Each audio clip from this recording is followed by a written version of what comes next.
Voilà, la boîte, elle est nettoyée complètement. Donc l'huile et la graisse, c'est ce qu'on voit au fond.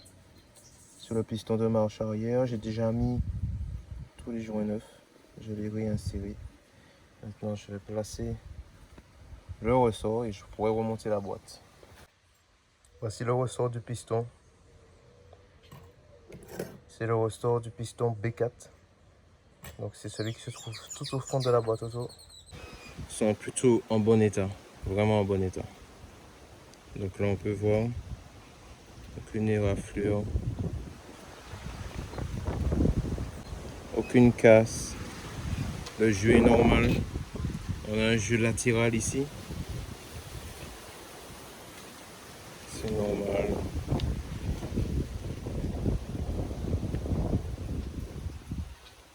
Les roulements, ils vont bien.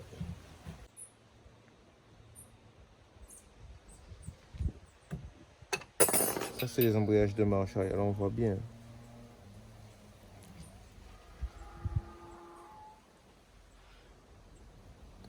Donc là je vais commencer justement le remontage des disques de marche arrière. Donc des disques que j'ai montrés, ce sont les disques B4 sur la A750F. 1, 50, 51, 50. Et là on a dit qu'on était sur du... Normalement ça tourne ici. Et une fois que les disques sont enclenchés avec la pression d'huile, ça sera statique. En sachant que ces dents-là sont enclenchées dans le corps de la boîte automatique. Cette partie ne va pas bouger en fait. Elle sera statique. Lui, il va tourner. Quand lui sera activé, aucun des deux ne va tourner parce que lui va s'appuyer sur lui. Et lui est appuyé sur la boîte. Donc même le corps en lui-même, c'est-à-dire la façon dont le corps de boîte automatique, la carcasse est faite, elle est faite de façon à être utile au fonctionnement de la boîte. Elle n'est pas que là pour protéger les pièces internes. Elle fait fonctionner la boîte. C'est pourquoi même la carcasse, il ne faut pas qu'elle ait de fissures ou quoi. C'est pas seulement que la boîte va être endommagée, c'est qu'elle ne va pas pouvoir rouler, tout simplement. Je vérifie mes épaisseurs. Ici, je connais ce disque. L'épaisseur est bonne, elle est parfaite, donc je réassemble tout.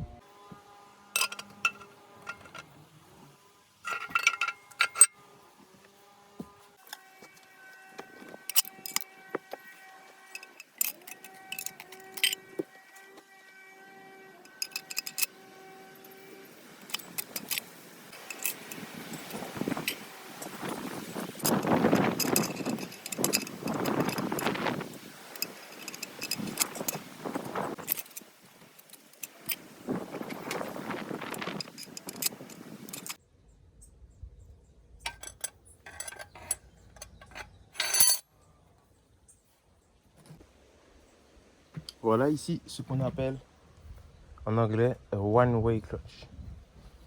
Ok, donc c'est un embrayage unidirectionnel. Une espèce de gros cylindre tout lisse, ici, qui va en fait tourner dans des billes à l'intérieur. Donc dans un sens, elles se couchent, elles font office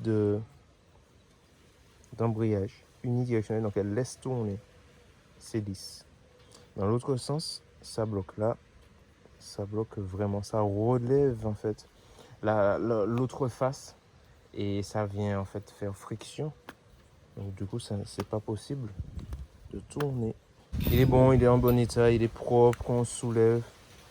La lubrification n'est pas obstruée. De toute façon, je l'ai nettoyé. Ici, on n'a pas de marque de chauffe. Vous voyez, c'est la même couleur. On aurait eu du bleu, du noir.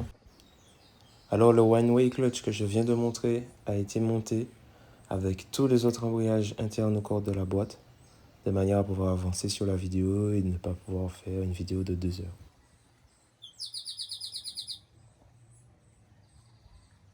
Et toute cette partie a été déjà reconstruite. ici, là. Donc de l'intérieur, on voit bien que l'extérieur, tous ces endroits-là, il y a des joints, il y a des pistons, tout ça est complètement nettoyé.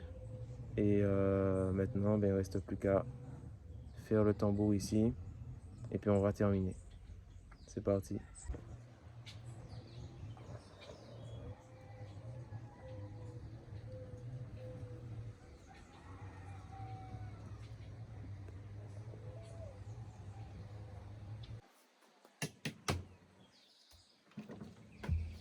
Encore un one-way clutch. Ici, il tourne, là, il bloque.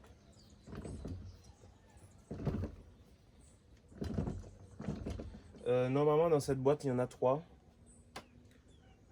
Et de pack d'embrayage, il y en a 7. Donc là, c'est ce que je t'expliquais. Dans un sens, les billes vont s'ouvrir. Dans l'autre sens, là, si je mets mon doigt et que je tourne, les billes se ferment, donc je peux tourner. Mais si je tourne dans l'autre sens, là, ça agrippe mon doigt. On voit ma peau, là, ça agrippe mon doigt. Et en fait, ça vient se lever ici.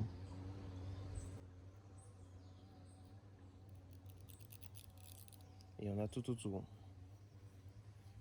C'est ce qu'on appelle un one-way clutch.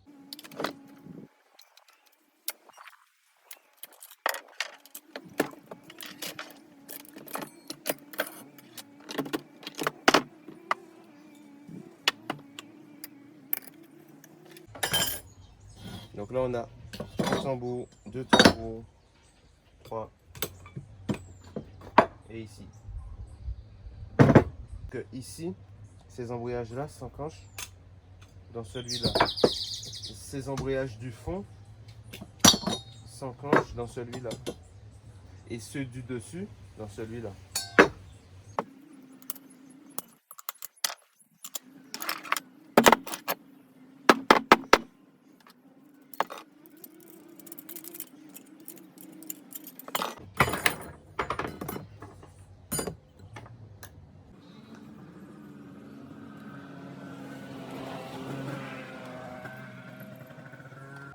Ces petits joints-là que j'ai enlevés sont super importants parce qu'ils sont placés entre chaque pression d'huile. Ici, il y en a une.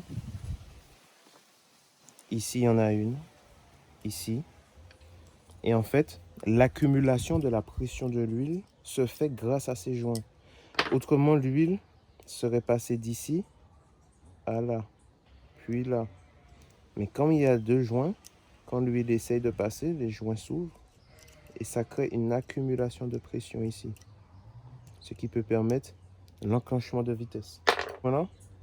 Ils sont super importants. Je vais tous les remplacer par des neufs. Là, on a un roulement en bon état. Aucune bille n'est cassée. Elle roule super bien. Aucune dent ici n'est cassée. Ici non plus. Cette partie rentre dans le convertisseur de couple. Je vais retirer ce circlips. À l'intérieur, j'ai le piston, les ressorts. Je vais pouvoir changer les joints du piston. Pareil ici, les joints. Leur intérêt, c'est d'accumuler la pression. Si le joint pète, même si la valve body est bonne, même si les disques sont bons, il y aura des pertes. Ce qui se passe, c'est que la perte ne se fait pas simplement ici sans endommager le disque parce qu'il y aura quand même une légère pression qui voudra s'infiltrer. Sauf que cette pression n'étant pas suffisante, elle va abîmer les disques, elle va enclencher les disques sans les enclencher vraiment. Donc au final, on aura un glissement, une chauffe, tout va brûler. On aura cette partie-là qui va brûler, donc ça c'est l'embrayage. Et on aura la partie en métal qui va brûler. On peut voir aussi sur le disque d'embrayage, ici.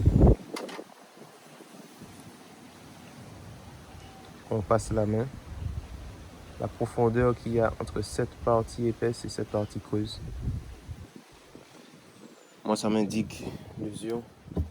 Si c'est entièrement lisse, ça a déjà bien travaillé, c'est usé. Ça ne veut pas dire que ça peut pas encore s'enclencher, mais ça va bientôt lâcher. Mais là, je vois qu'il reste un petit peu. Même si ça avait quand même déjà bien travaillé.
C'est important de toujours laisser l'espace qu'il y a là pour l'ouverture, l'espace pour l'outil à circlips dans un coin fermé du piston. Pour toujours avoir un retien du clips dans la gorge grâce au couvercle du piston ici.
Ces plastiques là sont à remplacer, très important. Lui, il était à sa place, on voit déjà la différence de couleur. À cause de la chauffe de l'huile, ben, le plastique cuit quoi. Il cuit et puis à force, ben, moi je vais pas le faire dans ma main pour ne pas me blesser, mais ça casse. Ça casse, ça fait plus son rôle. Là, il crée un jeu. Donc, au niveau de la boîte, cette pièce permet d'appuyer celle-là sur l'autre. Et ça fait un petit jeu aussi, un jeu nécessaire au bon fonctionnement de la boîte. Voilà, une fois cassé, il n'y a plus ce jeu, les deux pièces se collent, elles se touchent, ça fait friction et en plus, les morceaux de plastique vont se répandre partout dans la boîte et ça va causer des problèmes.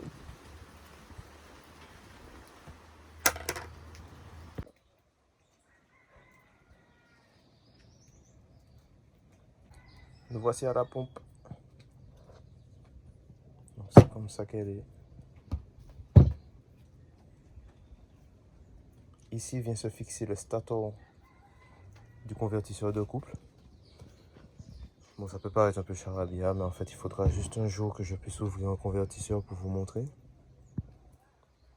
Mais c'est une pièce qui est vraiment très belle, qui se casse vraiment pas facilement, en tout cas sur ces modèles-là chez Toyota. Pas celle-là, hein. C'est la pompe, mais je parle du convertisseur. Donc ici, on va retirer la pompe, elle est ici. On a un joint là, en interne, qu'il faudra remplacer. Des fois, il fuit, on a l'impression que c'est le convertisseur, on a l'impression que c'est ce joint SPI là.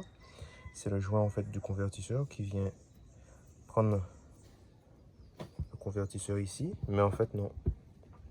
Ça peut être ce joint interne là. Après, on a un joint externe à la pompe, ici. On va voir comment c'est fait. On retrouve les mêmes joints que j'ai montré tout à l'heure. J'essaie de le faire sortir, voilà. Il a une gorge. Et quand on revient le mettre dans la boîte, il se ferme comme ça. L'huile ne passe plus. Ouais, c'est parti. Je vais ouvrir. Pelle très importante. Ce petit millimètre là d'épaisseur, on n'est pas à 1 millimètre, mais 2 quelque chose. 2 et des dixièmes. Il est très important pour la boîte. Si on remet sans la coupelle, la boîte comme ça, la pompe comme ça dans la boîte, bon, ben, on aura un gros jeu et c'est pas joli, c'est pas bon. Allez.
Là, je m'assure au mieux que l'huile est pénétrée dans l'engrenage.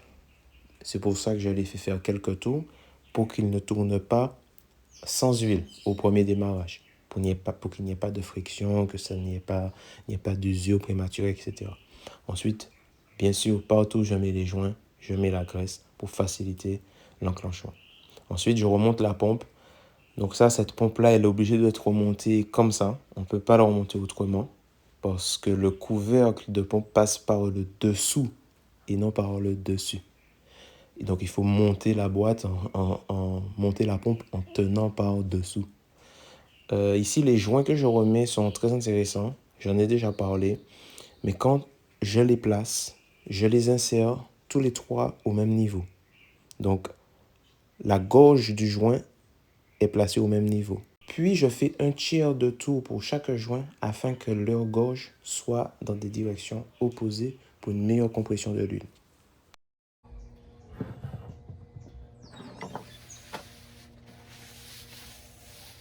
Voilà, le tambour est terminé, la pompe est terminée, l'intérieur de la boîte est terminé. Je vais remonter le dernier embrayage qui se trouve tout en haut. C'est l'embrayage B3. Je vais le remonter. Et puis après, j'enfile le tambour, la pompe, et on va pouvoir passer à la valve body.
Ce jeu-là qu'on peut voir,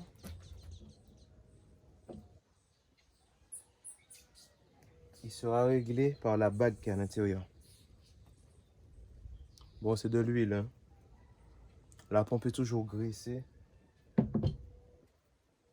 La pompe est toujours huilée pour ses premières rotations, pour éviter toute friction ou qu'elle s'abîme.